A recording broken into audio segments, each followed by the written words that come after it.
Good day and welcome everyone, Stuart here from Northern Bolt & Tool, and today we're going to be looking at some Ingco Cordless Screwdrivers. This is their range of screwdrivers. Starting out here, we've got this unit coming in at $309, this one here coming in at around $500, and this one coming in at around $650. So we're going to be looking at what they come with. We're going to do a little bit of testing to determine what their performance is like compared to each other, and at the end we're going to just talk about, in terms of pricing, which one you should buy. Obviously with Christmas coming up, great stocking filler, great idea. So this Black Friday, keep an eye out. These could be on special. With that, let's get into an unboxing. Let's see what these machines come with and how they work. So looking at the range here, you can see that this obviously has the smallest case. This is the entry level unit, just over 300 Rand. And this unit has approximately 4 Newton meters of performance. This guy over here, that's the next step up, 5 Newton meters, as you can see there, and a little bit of a bigger and nicer case. And over here, we've got this one, 6 Newton meters, 8 volts, where the other two are 4 volts. You can see it also has a nice case. This one has a little bit of a blow mold holder inside, which is also quite nice, and again, some bits. So let's just open them up quickly, and let's get a better idea of exactly what's in each one. Okay. So looking at them right off the bat, in terms of bit selection, this middle unit here has the greatest variety of bits available. This largest unit, however, does have some of these cool drill bits with the hex shank on the end. Very interesting, very cool looking. Obviously a lot more power, and that's why they've given you drill bits in here. Now you get your little bit holder. All of them have a bit holder, as well as these slightly longer bits over here. This is PH2, and I'm not sure what exactly size flat bit this is, but those are the two you get over there with your bit holder. This one here, it has this also extra long little Torx bit over here, which is quite nice. Other two do not have that. And yeah, this entry level one has a few more bits than the medium one. So if bits and screwdriving is what you want to do, then it might be worth just buying a few extra bits with this large unit. Although it does come with pretty much everything that you would want, except maybe Allen keys. It does have some T20 and T25 bits. Some Allen key bits would also be quite nice over there. Other than that, the machines do work slightly differently from each other. So this entry level one has this lock on the back here. When you press it down, you're able to rotate the handle and you're able to make it straight. It doesn't have increments, so once you press it down, you can't set it. It's either that position or that position.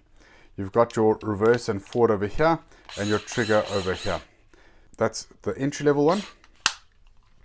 Next up, we've got our medium unit over here. This button here, this is your direction control. This is your on-off button here. So you press and hold it to use it. When you release it, it automatically stops. So when you do use this, you do have to continuously press this button over here. This button is for your torque setting. So you can see there's 5 different torque settings available, which is also quite nice. And it is obviously straight. You're unable to bend it or anything like that. That's this unit over here. Moving up to our top unit, there are a few extra features. So starting off, like the base model over here, you press in your lock button and you're able to rotate it either straight or bent. Your direction control is also over here, same position, and your trigger is over there.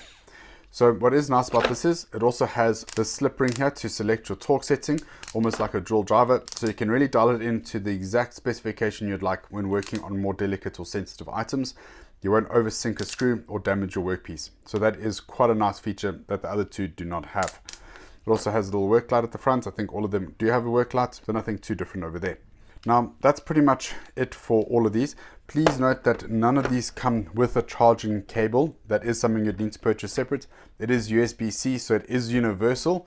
Shouldn't be a problem, but just so that you guys are aware, there are no charging cables in any of these kits. So with that, let's get into some performance testing and see how they compare in terms of performance. Okay, let's get into the RPM test. We're going to be starting off with our base units over here. We're going to put all of the machines on their top setting and see what RPM they're able to achieve.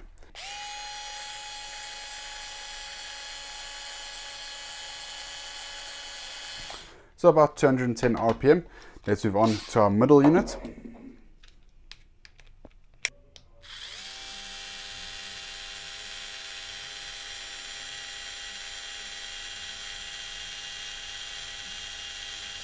And you can see they stabilized at around 250 RPM on this one.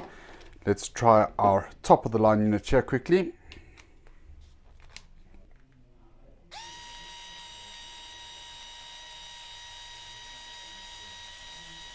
and that's around 210 RPM. So between 210 and 220 RPM, that's what these machines are capable of. Time now for our torque test. Let's see what maximum torque we're able to get out of each of these machines. So 3, 2, 1.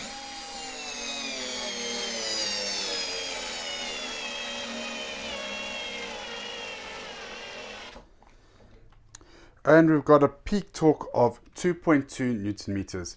Let's move up the range to the middle unit and see how it compares. Alright guys, now it's time for the middle unit. We're going to do 2 tests with this particular unit with regard to the torque test on its maximum and lowest to see how it compares. So for the maximum, let's get going. 3, 2, 1.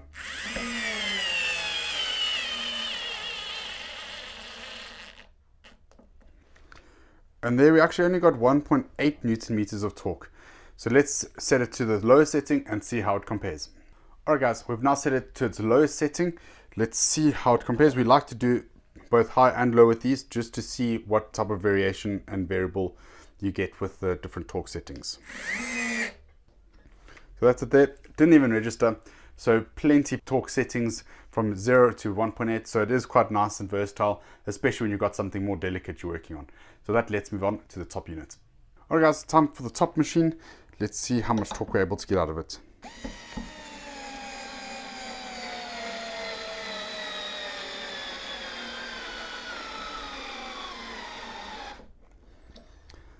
And we got 3.5 Newton meters of force through this machine. So that is quite significantly more than both of the other two.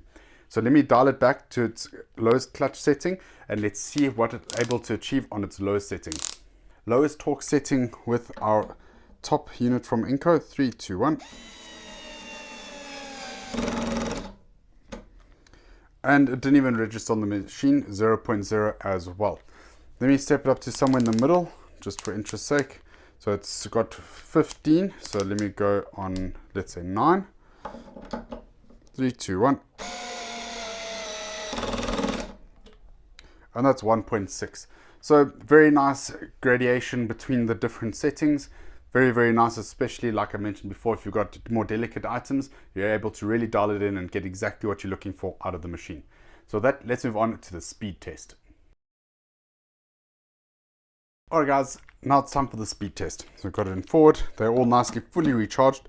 3, 2, 1.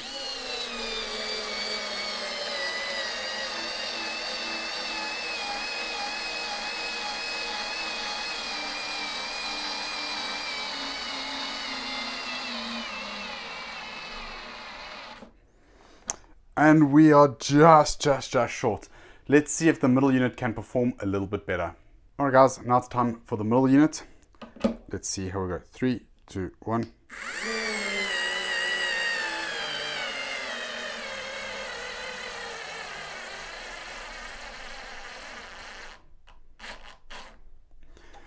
So as you saw in our torque test, it didn't make as much torque as the entry level unit, and we saw that there as well. So quite telling, nice visual difference between the two. Let's get out the biggest unit and see if it's able to drive it all the way in. Alright guys, now it's time for the top unit. Speed test. 3, 2, 1.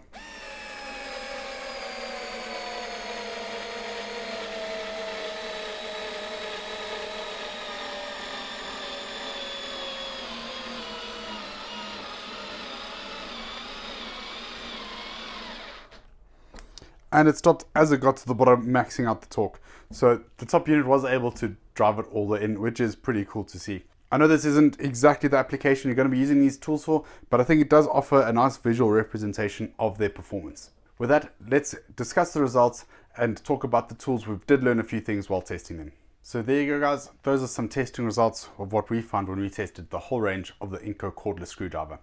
Now in terms of what you should buy, if the torque settings are something that is important to you, I'd recommend stepping up and getting this larger unit. It's 150 Rand more than the middle unit, but you get superior performance and you get all of the torque settings. So in terms of torque settings, I'd get this. If you're not too worried about having all those torque settings, this entry level one for 300 bucks is fantastic. It has great performance, it comes in at a great price, and you know, it is a little bit basic, but it gets the job done and it gets it done quite well in comparison to the rest of the range. Over and above that, we did get into some of the ergonomics of it while testing, obviously, while using the machine. So I do kind of like the handle of these, especially for those high torque situations where you've got a little bit more leverage. It is quite nice to have this design. Now, another thing is the trigger. So on these designs, the trigger is more like a traditional drill, if you could think of it like that in that position. But even in this position here, it is also a lot easier to actuate and use. Whereas this unit here, the middle unit, it is a bit awkward having such a small button and having to press and hold it the whole time. So not the biggest fan of that. I do prefer this type of trigger switch. Now, in terms of the torque settings, this unit here, it's more of an electronic torque setting over here. It does work fine. That's all right. It does remember the function that you've chosen, so that is all good there. But I do prefer having this type of setup like a drill driver, where you can accurately set the exact torque with this slip ring over here. Obviously, this unit does not have any torque settings to go by, so it's on and off, and that's it. Other than that, guys, in terms of usability, they all work quite well, I must say, and they're all worth having in your workshop for those smaller type of jobs, or in the glove box of your car or wherever. So they are useful. I have tried to drive in these screws by hand. We do have another video. We'll link it down below if you'd like to see the comparison. I'm not going to be doing it again because when I thought I could beat the machine, I was hopelessly mistaken. So these machines do make things a lot quicker and easier than doing things by hand. So guys, that's it for today's video. I hope you've enjoyed it. Please don't forget to hit the like button and subscribe if you're not done so already. These machines are available both in-store and online. We'll link it down below if you'd like to place an online order. If you'd like to come in and see them in person, we'll leave our address down below for you. Over and above that, guys, it is our Black Friday special. So place your orders. Great stocking fillers, great Christmas presents right here. And I don't think anyone would be disappointed in receiving one of these as a gift. Also, don't forget our Bucky's Box competition. For every 1,000 Rand you spend, you get an entry into the draw to win that Bucky's Box. Limited edition, number 50 of 100. So don't forget that when placing your orders. So that, guys, that's it for today's video. I hope you've enjoyed, and I'll catch you again next week. Thank you very much.